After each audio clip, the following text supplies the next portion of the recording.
Growth feels like instability before success. More pressure, more visibility, and more responsibility. And most entrepreneurs interpret instability as a warning sign, but it's not. It's expansion. Success isn't about just tactics. It's a reflection of your internal framework. And in this episode, I'm gonna show you why entrepreneurs collapse right before scale, how chaos reveals your inner architecture, and then what to adjust in the next 48 hours so you don't shrink at that threshold. Because scale doesn't test your strategy, it tests your structure. The first thing I want you to understand is income jumps often right after identity disruption. So let's start here.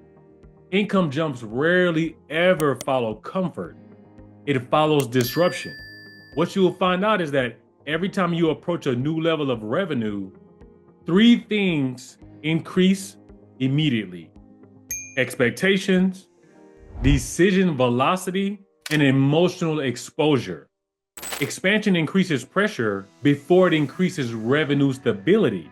And if your identity hasn't expanded to hold that pressure, your decisions will start protecting safety instead of pursuing growth. So let me ask you directly, are your decisions aligned with who you want to become or who you've been protecting? The moment before scale always feels like chaos, but that doesn't mean you're off track. It means your internal architecture is starting to stretch. There was a period in my career where externally, everything looked like growth. I was in higher level rooms, making bigger financial decisions, and I also had more responsibility. But internally, man, I felt a huge strain. I thought I needed better tactics, but what I needed was a stronger internal capacity because my nervous system hadn't caught up to the level that I was stepping into. And so for me, that misalignment created over control, overwork, and sometimes even over responsibility. That's when I realized something. High performance business isn't built solely on activity. It's built on internal stability. And the second thing that I noticed, expansion increases pressure before it increases revenue. Most entrepreneurs expect growth to feel like momentum, but in reality, growth feels like instability at first because revenue can spike faster than emotional regulation can occur. Because pressure rises, decisioning speed increases, and then visibility just expands. So if your internal structure or architecture or capacity isn't ready for that, then you're just gonna shrink. You'll start underpricing just to feel safe, to be like, I don't know if they're gonna buy it. And then you'll delay hard conversations. You start avoiding delegating to people, and then start to reverse some of your bold moves too early.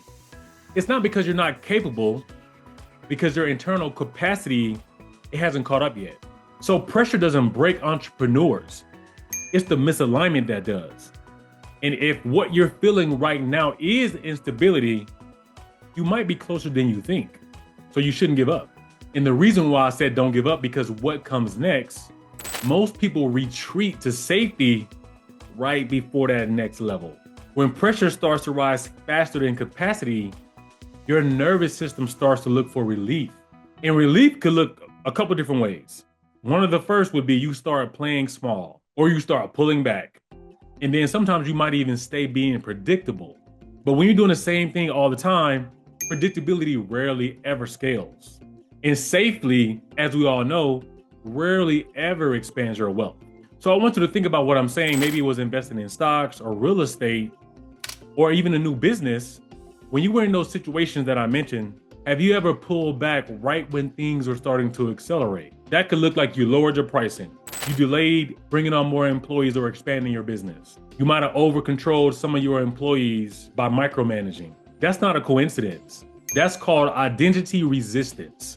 So if it feels unstable, you're probably like right at the edge of expansion. So the real question to ask yourself is, will you hold the pressure or retreat to something like comfort? If you don't, then you can move into something that could be a little bit more chaotic. And that's when I noticed this huge shift. Chaos forces clarity about who you really are under pressure. Chaos is not the enemy. Chaos is a mirror. It exposes your stress tolerance, your leadership stability, and your relationship with uncertainty. Under pressure, you'll find out who you are real quick because your brain is like a boardroom. And if the internal boardroom is reactive, the business becomes reactive too. But if your internal boardroom is structured, then obviously your business becomes structured too. Think about it like this. Business success starts in your head. And then once you reach that next step, if you're structured and thinking strategic patience separates entrepreneurs from stalled ones. Scaling entrepreneurs are not fearless. They're just regulated. When you're scaling as an entrepreneur, that doesn't mean you're not scared or fearless. That just means you're more regulated. You start to understand that expansion disrupts identity. You don't shrink when pressure rises. You just increase the structure, which then forces clarity. And at the same time, all of these different things increase your capacity. And that's when you realize that you have a lot of strategic patience. And that's the difference between temporary spikes and durable scale when you're evaluating your business. So within the next 48 hours, I'm gonna give you a few steps to do. Step number 1, identify one delayed decision, whether it be a pricing increase, a team restructure, a boundary with the client. And you might have to look at doing some sort of offer refinement. And once you look at those 4 things, ask yourself, am I delaying this because of strategy or because of my identity discomfort? Step number 2, audit your daily architecture. So what that means is, are you reinforcing the identity of an entrepreneur who scales, or are you the entrepreneur who's looking for comfort? So the way to do this is block out 20 minutes for strategic thinking, nervous system regulation, long-term planning, not execution, but internal architecture. Before I give you step number 3, there was a moment when I was building a 122 unit apartment complex in Las Vegas. This wasn't theory, this wasn't content, this was real money. To lock this deal in, I had to wire $120,000 for earnest money. If you're in real estate, you know what that means. It means non-refundable after a certain point.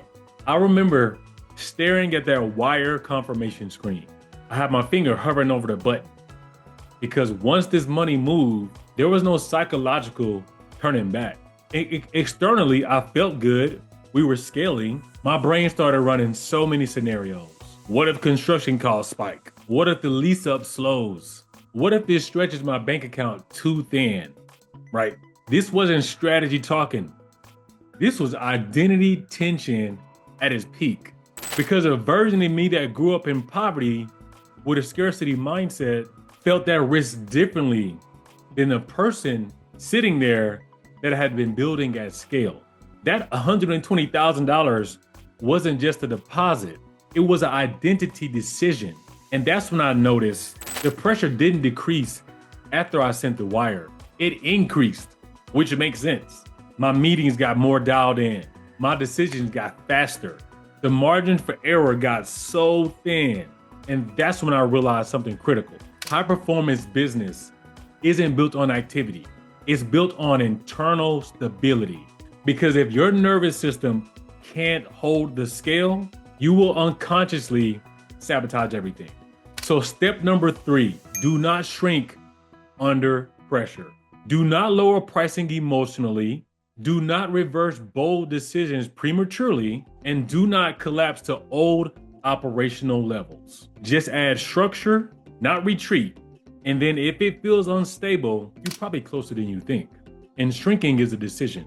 So the last thing I want you to think about, revenue amplifies pressure, but pressure reveals architecture. If your internal structure expands first, scale will stabilize faster.